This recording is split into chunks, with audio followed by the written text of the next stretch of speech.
What's up, guys? GoRoto Gaming here, back with another video. The Tehachapi Loop is finished. By the time you're watching this map will be on Steam, on the workshop for Transport Fever 2. Just wanted to give you guys a quick tour of the map. I've made a few videos, a few live streams of this, so yeah. So, call this the west side of the map, north, south, then east. So the west side starts at Bakersfield. We got the Santa Fe yard, we got the SP yard. This is set in 1985. I felt like that was a good happy medium. You can always turn it back if you want, turn it forward, it doesn't matter. Alright, so to start, we got some imports and exports that I made here. So I named the Bakersfield imports exports. So we could run some good intermodal or just run through freight through the map. So both railroads come through here. This is the Santa Fe's main line. This is the SP's. If you look here, SP's the red, so comes through here. Santa Fe's the yellow. Another thing we had out of Bakersfield was the oil cans for the Southern Pacific. So it was an oil train. Here in Saco, which is just outside of Sacramento, just outside of Bakersfield, you had the Saco Oil, which was by Shell. So you run oil trains out of here over the loop, and then they would run down to Long Beach. Got some nice industries here, so you can have some locals. Everything kind of intertwines. We have a nice branch line I made that comes down through here to a plastics. Come down here, there's an 84 lumber. This is an actual food processing plant in real life. Got a farm, and we got stations to service these cities with freight. So there's a lot of cool little things you can do here, locals, all that good stuff. So now we're going to start heading on the actual route. So this is called the Mojave Subdivision. Coming out of Bakersfield, we go through a small farming community called Edison, which is what this depicts right here. So we got some industries, take some goods and machinery too, and then take away some grain. Got an old spur right here. Got some signals, crossover, all that good stuff. I really like how all the fields and the farms came out. Also, we have the freeway coming out of Bakersfield like in real life. So as we head east, we start getting towards Sandcut. These are the Sandcut crossovers. Now, important to note that I used real videos and pictures from this time frame of the mid-80s to make the crossovers, make the track, the way the signals were made as realistic as possible. So what you're seeing is pretty legit. Also, I named all the crossovers and sidings and all that. I named them their real names. So the East Sandcut Main Track 1, we called this North. So the northernmost main track is Main Track 1, and then Main Track 2. Then there would be, if there's a third main, Main 3. So then if you click on this one, Sandcut, East Sandcut Main Track 2. So we're getting over here to Sandcut. It's kind of a unique thing. You kind of climb up out of Bakersfield, and then you almost drop down to this valley and immediately start climbing up again. Right here is a helper spur that they used to have. They used to store some helpers here. Up here is where we go to single track, and this is called Benna. So West Benna Main Track 2. Now, since this is the control point with the switch, CPSP Benna, so it stands for Control Point Southern Pacific Benna. So we start getting into the hills and the mountains of the Tehachapi Pass. Climbing up. It's kind of a short span for single track. Then we go to double track here at Iman, so CPSP Iman. Climb on up. Then we get to Caliente. Caliente is a pretty famous spot for anybody that's familiar with the Tehachapi Pass. SP Caliente. It's a very old, very small town. So I did my best to kind of depict that. And we have this big horseshoe curve, basically, where the railroad turns completely around and starts running up the other side of the valley. So we'll follow it. So here we have what's called Tunnel 3. It is now Tunnel 1. There used to be 2 more tunnels down here that they removed, I think in the 70s at some point. So we'll just call it Tunnel 1. Really try to get some good detail, and I even added some coal texture for the smoke buildup from the locomotives coming in and out of the tunnels. So really happy with how that turned out. This will be Tunnel 2. And then we get into Bealville siding, which is a very long siding. I think it's like 13,000 feet. I actually almost got the chance to transfer to the Roseville service unit for the Union Pacific, so I would have been able to come up and down the Tehachapi Pass, Tehachapi Loop, Mojave Sub, whatever you want to call it. Fortunately, I left the Union Pacific a little bit too early to take advantage of that, but hey, that's how it goes. But I've been in this area, and I actually have a timetable from this as well. So right here we have the Bealville crossovers. This is how the signals are actually configured, how the track actually looks. I use video to recreate this. There's a cool cab ride from like 1990. And then the tracks are spaced out. So what I did is I used ballast to do likewise, to give it that real look. Got an old spur track. This is Bealville itself. It's basically just one farm and just some open land. Once again, real signals. Got Tunnel 3. Kind of runs up into what you could probably call another horseshoe. Then we got the longest tunnel of the route right here. Pretty good size. Which then runs into Cliff. Which, yeah, I think the name kind of self-explains it. CPSP West Cliff. Got another siding. Important to note that you can run trains up to about 5,400 feet, 5,500 feet, so 5,400 foot, 5,500 foot, somewhere around there is what these sidings will allow, which is plenty long for this route, especially if you're running stacked trains, because they get pretty heavy in this game. So we got all the tunnels on the route. This section from Cliff, East Cliff, to Woodford, which is the next siding, isn't exactly realistic. It kind of does some more back and forth, but I had, a certain size map I had to work with to try to fit in everything. So this is really the only part of the map that's probably a little bit longer than in real life. There's another siding in between Cliff and Woodford, I believe. But I did my best to kind of depict it realistically. It does kind of run up in this canyon in real life, so it turned out good. So I liked adding the kind of the cliff texture and just adding a little bit of detail just to make it look as realistic as possible. So here we got Woodford. Now this siding actually ends right here in real life. I extended it so that this siding would be the same length as the other sidings. This area is kind of cool. You got the 58, Highway 58 that runs over the railroad.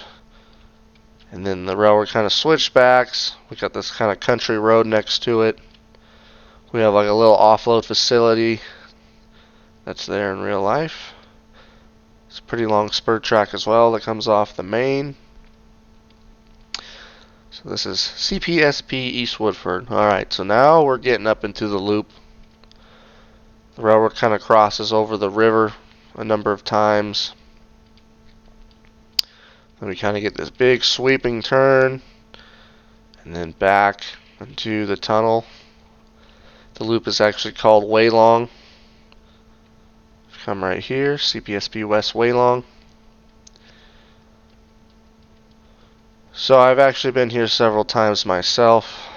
A few years back, there's a farm down here I recreated, and you have this hill in the middle of the route, and then it kind of comes out of the ground and then runs around. So I really, from memory, pictures, video, I did my best to recreate it. I think it looks pretty spot on for being in a game and for freehanding all of this with the surveyor, the editor, whatever you want to call it. These are how the signals actually looked back in the day, the signal bridge. So yeah, really happy with how it turned out. And I made it too to where, you know, I probably actually had to do the loop to gain the amount of elevation, like in real life, to get up to Tehachapi itself. So then we come around. Important to note, this siding is not usable. It's a little bit too short, kind of like in real life. I think it was only a 4,800 foot siding. So obviously shorter trains would work. This could probably handle like a 4,000 foot siding, or a 4,000 foot train, I should say. We got the tunnel coming out, kind of zigzags around. Then we got Marcel, which is another siding not too far after the loop. Good size siding. Kind of runs up this valley. And then we got the final stretch, the final 4 tunnels of the route. Back to single track. Kind of skirts the canyon. Got the highway on the other side. Then we got cable. This is where we go to double track from here on out. Just like in real life. Then we got the town of Tehachapi itself. It's not as... I would have liked to have had this valley that Tehachapi sits in be a little bit bigger for realism, but like I said, I kind of ran out of room. So we got a little offload facility. There's a few industries here in town, so if you want, you can run a local up through here. You got some static industries, kind of for looks. You could always turn these into real industries if you wanted. And right here we got Tehachapi Cement. This is a real industry. It's kind of a depiction. You can take coal to here, which then produces stone, which is what we'll say is cement. This crossover configuration I don't believe is realistic. They probably have something similar to this, but I threw that in there just for you know, just so the route works better. We got the Tehachapi crossovers too. East Tehachapi crossovers main 1. So now we start descending down into the desert, the backside of Tehachapi, which is Mojave. This part turned out pretty good. Like I said, I ran out, so it doesn't exactly kind of turn back like this. It's probably more like that, but hey, we made do, and it still came out pretty good in my opinion. So we got signals, got the Cameron crossovers down to here, and as you can see, I kind of blended in the changing scenery, terrain, plants, bushes, trees. So I think it turned out pretty legit. Down into here, we got the climb out of Mojave. Got the SP Mojave yard, Mojave itself. I'll get to those in a second. This is where the Santa Fe cuts off to their Mojave Sub, so I just put it there just for looks. Then we got the Mojave exports and imports, so this is the other side. So all these commodities kind of work together on both ends of the imports exports, along with some other ones. There's 2 lumber places in Bakersfield, so we accept lumber here. That was supposed to represent there's a lot of lumber that comes down from Oregon into the Roseville yard and then through Bakersfield. So that was kind of supposed to represent that. We also have grain. There's a lot of westbound Santa Fe grain trains, so you could run those in the Bakersfield. There's a food processing plant, and there's a grain input on the other side of the map. So we got a few industries here out of Mojave. Cal Portland Mojave plant. This is actually a real mine that's just outside of Mojave, kind of on the side of this hill like this. Then if we go north, basically, northeast, come out of here, this would be like the Lone Pine branch, which then intersects with the Trona Railway. So there is a kind of a tank facility right here. I forget the name of it. Oh, there it is. Chimera Water Solutions. And then a small kind of depiction of the line that runs to Trona. Would have liked to have had some more room to make it more legit, but I just thought this would be kind of cool to add in. So this represents Searls Valley Minerals, which is the Trona mine. So, got some tracks, detailed it a little bit, used some custom industries to kind of make it look a little bit more realistic than what the game has, like over there. So yeah, I think there's plenty to do on this game. A lot of freight to be hauled. Also, the freeway runs through the whole map. There's roads, so you can always utilize trucking if you want to. You can even utilize planes. You know, these cities will probably get pretty big. Put an airport, fly to Bakersfield. Could even be like a depiction of like a private airport if you wanted to. So overall, yeah, guys, there's a lot of detail that went to this that I probably didn't mention.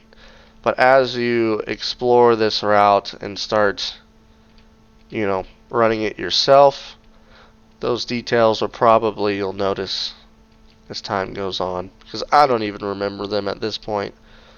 But I put in a lot of work on this thing. Like I said, it's available on the workshop on Steam when this video comes out.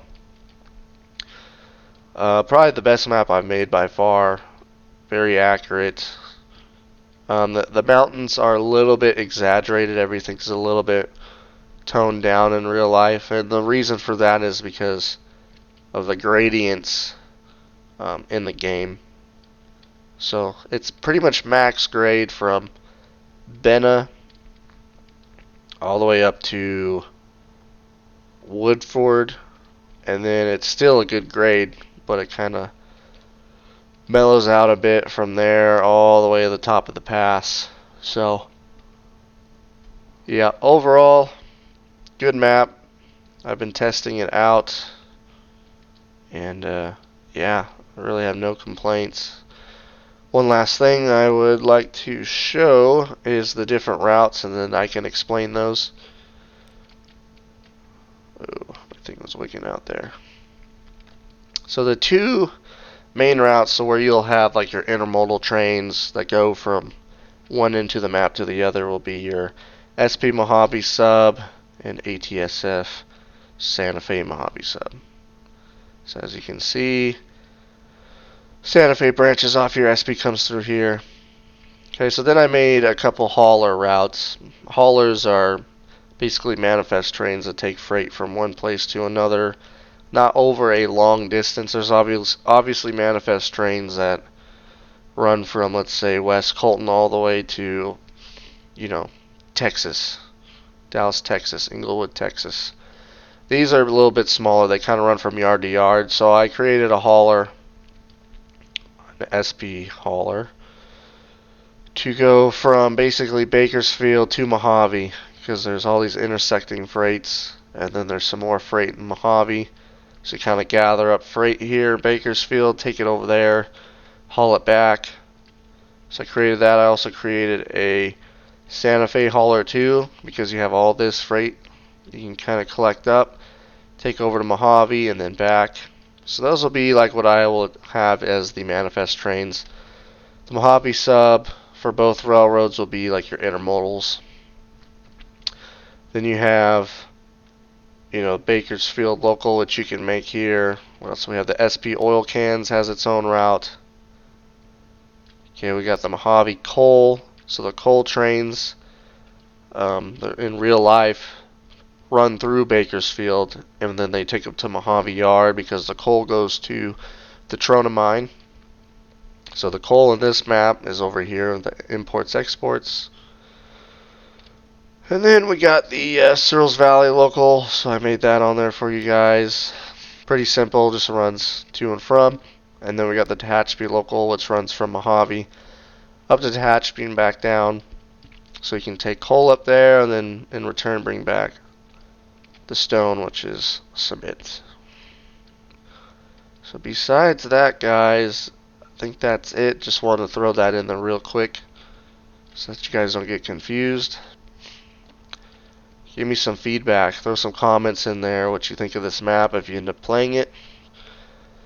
If you'd like to see any other routes recreated in this game, throw those into the comments as well. I would appreciate it if you guys subscribed, liked, shared, commented, all that good stuff. It helps us out. We're trying to grow this, and the more we grow, the more big maps and detailed maps we will make. So anyways, guys, I'll stop rambling on. You guys have a good day. Hope you enjoy the map. We'll see you next time.